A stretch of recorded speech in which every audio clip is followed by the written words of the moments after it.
All right, hello and welcome to episode 19 of Diggs Sideline Podcast. As always, we are your hosts. I am Sam DeCosmo. And my name is Patrick Alonia. Pat, week 10. Week 10. Dallas Cowboys. Sunday Night Football. Sunday Night Football in Jerry World. Playoff atmosphere, in my opinion. Well, it always kind of seems that way when anyone plays the Dallas Cowboys, because it seems like they're always in primetime games. Well, they are. Aren't they the biggest franchise in the NFL? Yeah, but why is that? They haven't been like that stellar in a long time. It's just the name. I feel like that's what it is. It's America's team. Yeah, I know, but I feel like even a team like the Pittsburgh Steelers has been a better team. Granted, they're not great this year, but I feel like even a team like the Pittsburgh Steelers is a better team. It's just what comes with Texas. Everything is bigger in Texas. Do you think it's Jerry Jones? I'm sure it is. Well, they had a good run back in the 90s. Yeah, they won 3. Who was that? Jimmy Johnson was their coach. Emmitt Smith. Yeah. Deion Sanders. Zimmer was their defensive coordinator. He does have I remember when he signed with us, he brought that trophy with him when he was having players come in and coaches and all that. Yeah.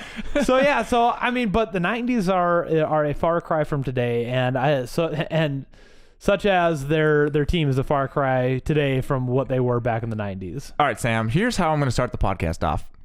Kirk Cousins is 8 for 22 in games that are after 12 p.m.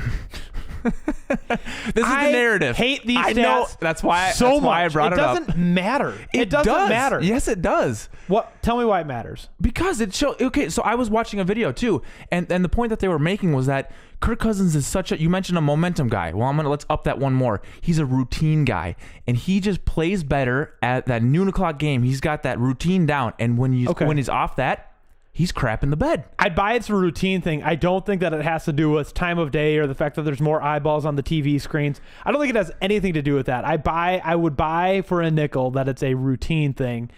It has nothing to do with whether it's a nationally televised game or anything like that. I'll throw in a penny for a nationally televised game.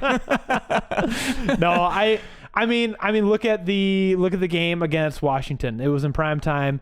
Granted, it was at home, and we won that game. But you're right. I mean, he was off that game. Yeah, he wasn't stellar by any means. But that was a short week, so there are a lot of factors playing in.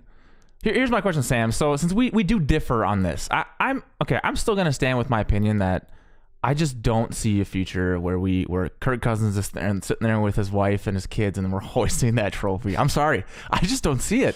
You are. I just don't. No, I'm not being You negative. are everything that is wrong with Vikings fans No. today. That is not true. Do not put that evil on me. No. Here's the thing. We come off of one loss. So we go on a 4-game win streak. We have one loss, and then all of a sudden it's doom and gloom. Kirk's not the guy. I'm accumulating the past 2 years. Oh, stop. No, don't give me that. You can't put last year on Kirk Cousins. That's all on John DeFilippo, and we dug that cancer out of our skin. Listen, I just bring that up because it makes this more fun. Kirk absolutely has the ability. Okay, so let's talk about this. So if Kirk Cousins underperforms, are we gonna sit here and you're gonna kiss his butt again?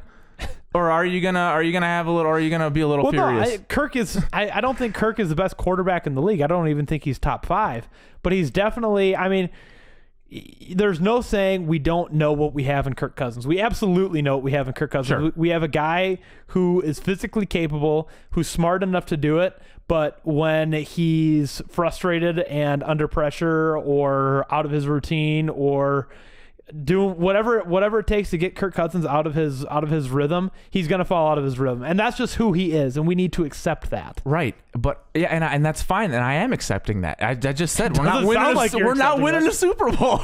Pat, I think you're wrong. Okay, can you imagine him in a Super Bowl against any team in the AFC? He would crap his pants. He might die before the game. Any team in the AFC? Well, okay, what I'm saying... No. There's 2 teams in the AFC. Hang on. One of which we stood toe-to-toe with this past Sunday, and I think he did just fine. Okay, I was just saying it's a Super Bowl atmosphere. Whoever it may be, they made it to the Super Bowl. They're probably doing well even if it's Buffalo. Hell, they made it to the Super Bowl. Anyways, Buffalo. I don't know where... Anywho...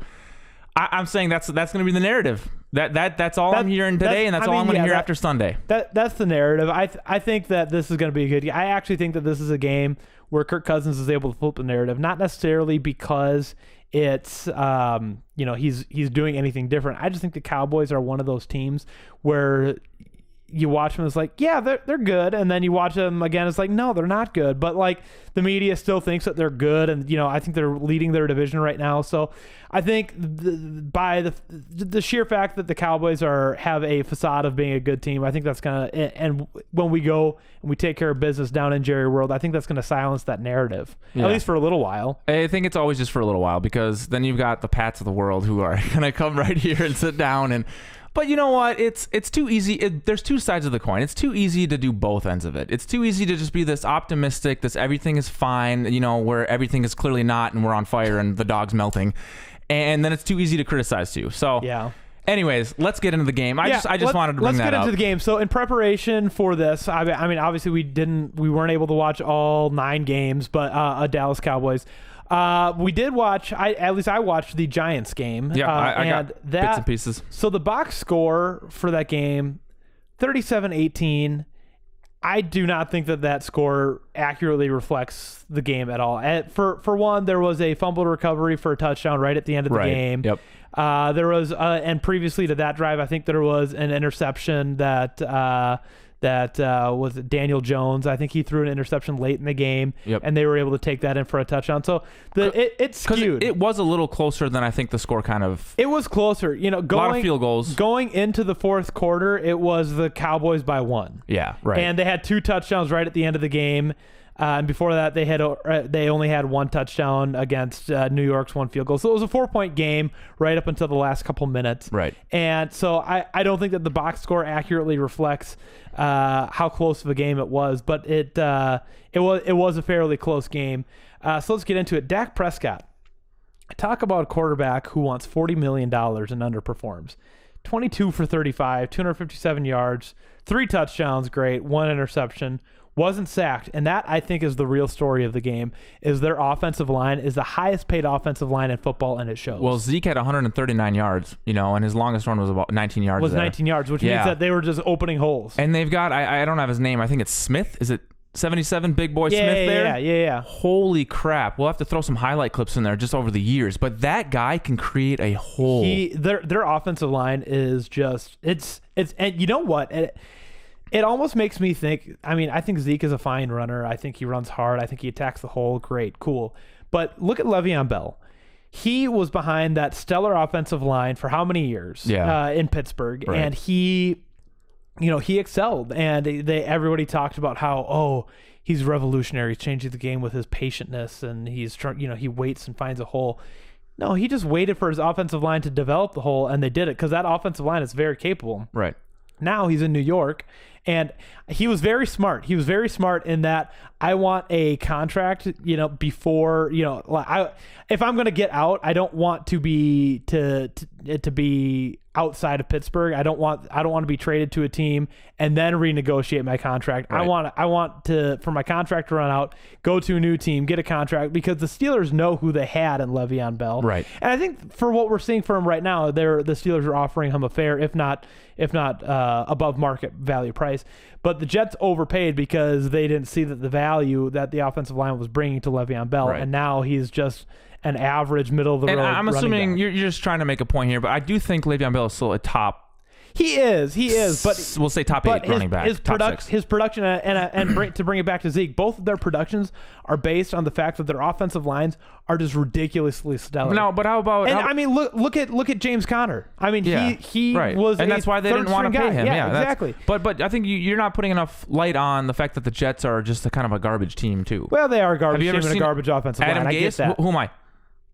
Dude, remember was that preseason game? You had the smelling salts going. He's like, let's go. That guy's losing his marbles. He's losing his job, is what he's gonna do. He's for sure. They're talking.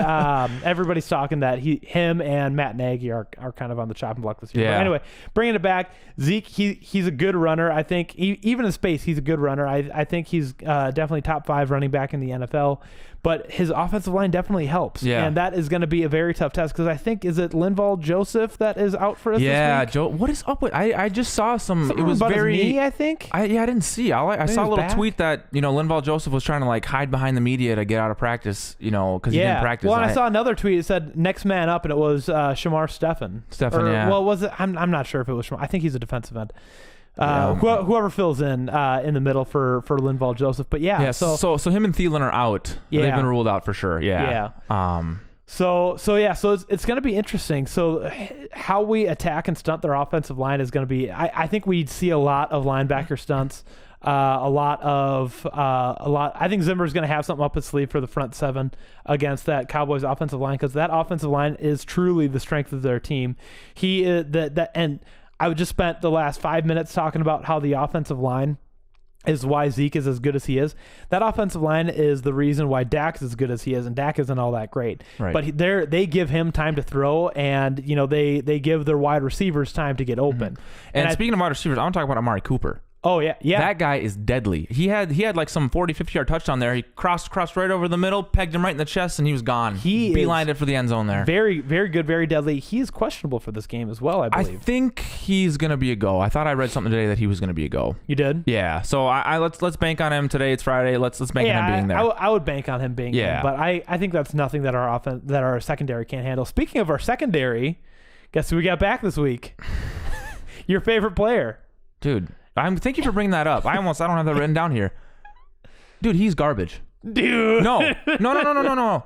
You want to argue right now about this? No, let's argue about it. Let's argue about it. I'll just play devil's advocate for a little while. No, I'm not a fan of the guy. I'm not a fan of the guy, but I think that there's some positives that bringing him back does.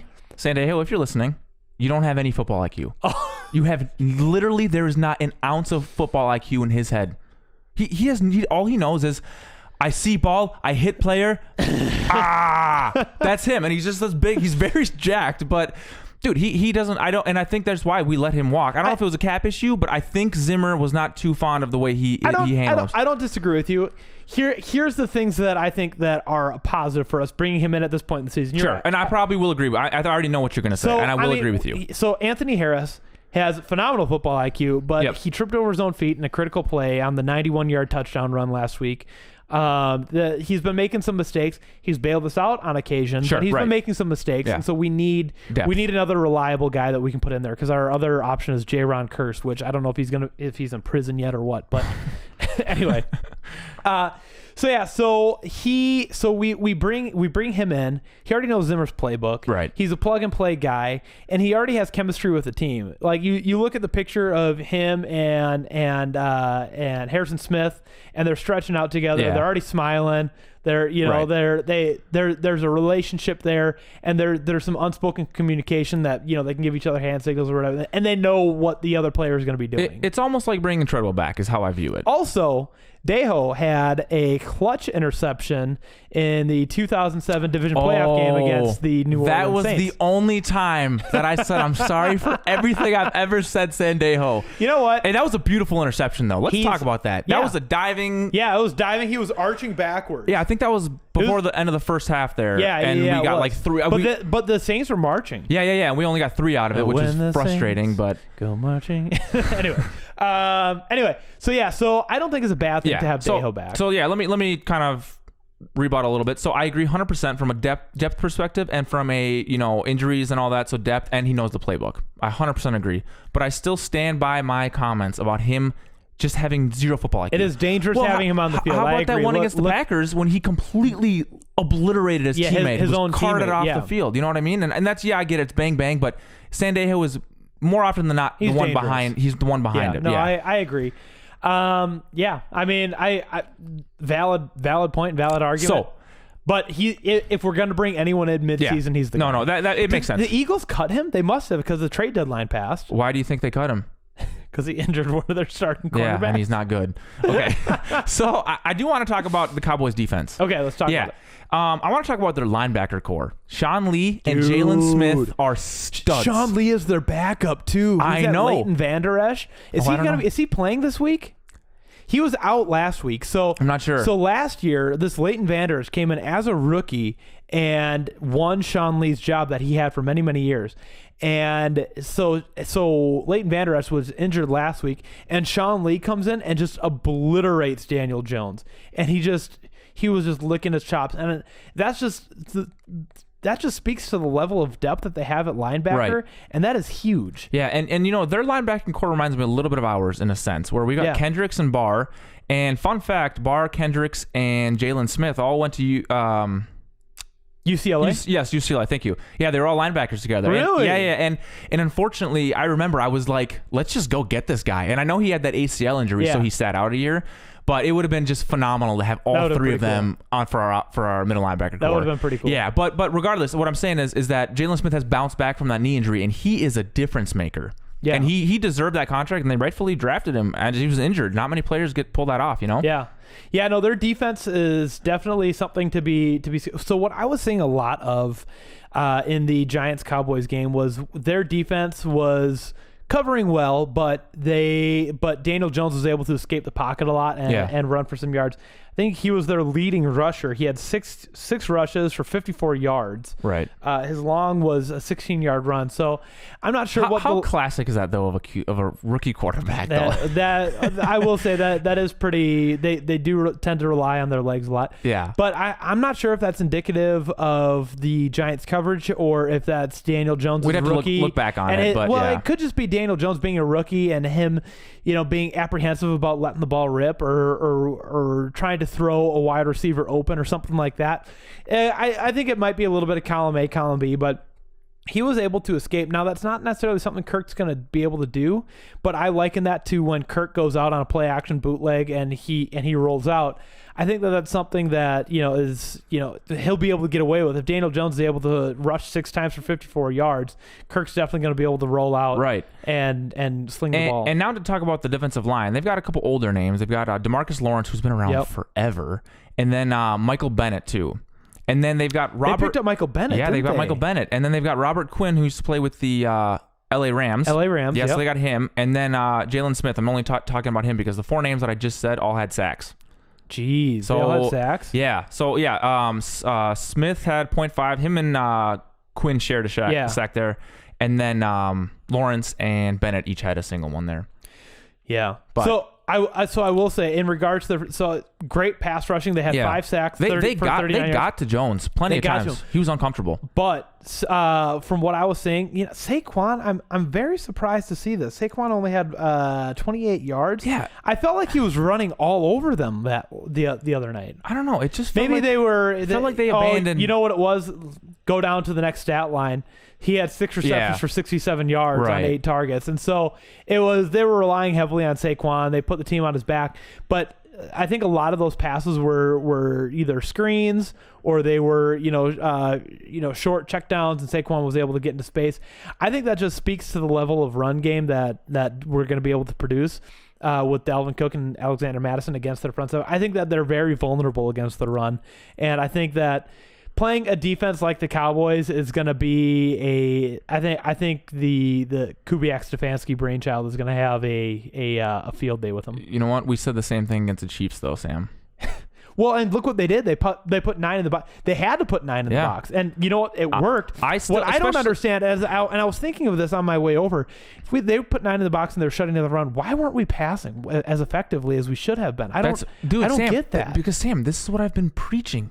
Let Kirk come out of shotgun more frequently. Yeah. Let him stand back there. It just literally gives you that second more you need. You know, I think I agree, but I think that's a compromise that Zimmer's not willing to make. He's like, all right, we can pass it more, but I still want them to think that we might be running it, so we got to line up. No, you know what I mean? I agree that, but like the point I made last week was just sprinkle it in. Yeah. That's it. Sprinkle it. I'm not telling you abandon the whole game plan and go shotgun 5 wide the rest of the game. Yeah. Because like I said, at the end of the first half of the KC game, we went into kind of a no-huddle offense, and we drove all the way down there, and we moved the ball, So you just you can't be predictable, like Thielen said, Right. But back to your point though. So because Thielen's not playing, I won't be surprised if they do stack the box again. Is Josh Doxson playing? I don't know. I don't know anything about that. Dude, this could be his coming out party. I would love to see him in the slot. Dude, that would be incredible. All I want from him. No.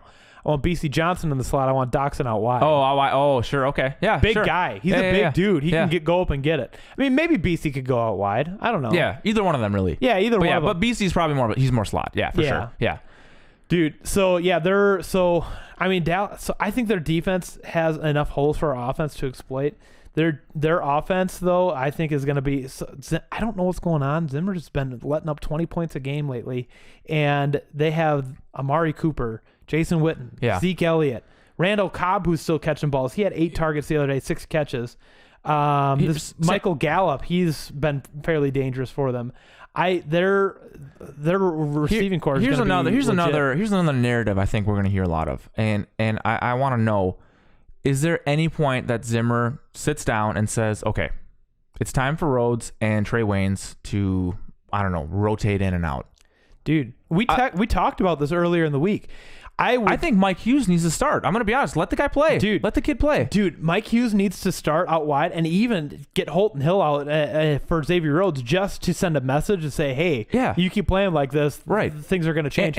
But to that point, I think Mike Hughes would excel out wide. I think he has the speed to do that. Sure. And I think he's very technically sound. And also, I think Trey Waynes would dominate at nickelback. I think he would just dominate all those slot wide receivers because he's big and he can keep up with them, and he'd be able to get those arms in there. Yeah, I think that it's all the deep balls that he's just beat on every time. Yeah, exactly. Every single time. So that's not a bad point. Flip those two. Exactly. Flip Hughes and Waynes. I think Trey Waynes would be dominant at nickel. I really do. Right. Yeah. I would like to see that. So before we get into score predictions, Pat, I think I might have dug my own grave this week. Yeah, please explain. So I was at work, and we had a team member. She actually took a job out in Germany, so exciting for her. Nothing but the best, Susan. Anyway, so we were having a bit of a going away happy hour for her, and I had a couple of drinks, and my boss was there, as was appropriate, as one of his employees was taking off, and he had his girlfriend out there, and we were just talking, and they know I have a podcast, and they all like talking about it, and saying what are we gonna talk about this week? Right. They want to get the hot take before the podcast comes out, all that. So we were talking, we're drinking a couple beers, and turns out that my boss's girlfriend is a Dallas Cowboys fan. And I may have been 2 drinks deep. And I guaranteed a Vikings win against the Cowboys. Sam. And I know that's not a Doug Peterson move. 8 for 22. That's not a Doug Peterson move. But what I will say is that I'm kind of stuck between a rock and a hard place right now, because if the Vikings lose, they're going to rub it in my face. And if the Vikings win, I can't really gloat because it's my boss's girlfriend, and I want to keep my job. So and the podcast isn't paying the bills. So. Speaking of which, if you want to Venmo, no, I'm kidding. So I just have to say, Dawn, no matter what, I will be graceful, and I just hope you will be the same. So, yeah. You know what, Don? Let him have it. Fire him. No, just don't fire Sam. No, I need Sam here in the podcast too. We're having a bit of fun, and I think it's fun. So, okay, speaking of that guarantee win, what do we got for score prediction here, bud? Ooh, score predictions. All right, so what does Vegas have us at? Vegas has the Cowboys by 3, actually. Okay. And interestingly enough, they have the over-under, so total points combined at 48. I think if you're a betting man, I think you hammer that over. Yeah. Like I said, Zimmer's defense has been giving up points. Their offense is explosive. I think our offense is going to stay toe-to-toe with them. I think we easily each put up 24 points. Yeah. So to that point, I think that the Vikings win 31-24. I think it's going to be a hard-fought game, but I think we come out on top and hammer that over. All right. I got Vikings 17, Cowboys 24. Oh, really? Yep. So Pat's taking the under. I'm taking an L. You're taking an L. Yeah. Did you have an L at the? I doubt I did. I don't know. I doubt I did, but so you don't think the Vikings come out with a win? No. It's not the Vikings. I just think Kirk Cousins completely crap. Stop. No, I'm standing by it. Oh, stop. No. I'm standing by it, Sam. No. So their pass rushes are great. In the names that they have on the back of their jerseys, I think they're coming. I think they're old, and they were getting to Daniel Jones. But if you look at the Giants' offensive line, they just can't hold up. And who's on the Giants' offensive line? Is who's that guy that we had, that other tackle, other side of Riley Reef? Who was that guy that we had last year? God, he was so bad. Right tackle. I think I know who you're talking about. Mike Remmers. Yeah, Remmers. Oh, my gosh. So Mike Remmers was getting beat like he stole something the other night. And I think that's part of the reason why they were able to get to him. But no, I think that they're an aging defensive front. talented for sure. I'm going to stand by it. I think that our young Bucks I think Dallas has too much material from that Kansas City game. Oh, stop. Our offensive line was poor. Oh, stop. No, You don't think we have material from that Kansas City game? They put 9 in the box. All right, let's audible to a quick curl route to Diggs or something like that. Oh, and yeah. move the sticks. It's just that easy. Yeah. Yeah, No, because they don't do what I'm suggesting. I would love that. Diggs doesn't need to have 144 yards. No, he doesn't. 3 catches, 100 yards on the field. But when we see 9 in the box, let's audible to something quick, a quick route, because they're either going to No. You're telling me like I don't know. No. When they put 9 in the box, I know. No, I'm saying because I know that the Vikings coaching staff right now. I know the Vikings coaching staff listens to Diggs Sideline podcast, so I'm just telling them you put 9 in the box. You're looking at me and not the camera. Audible to a quick route. Because they're either going to A, stuff the run, or B, blitz you and get at your quarterback so a route can't develop. So you see 9 in the box, just audible, let Diggs do something, and just get the ball out of Kirk's hands. And we'll win the game. I've been saying it. That's all I want. That's all I want.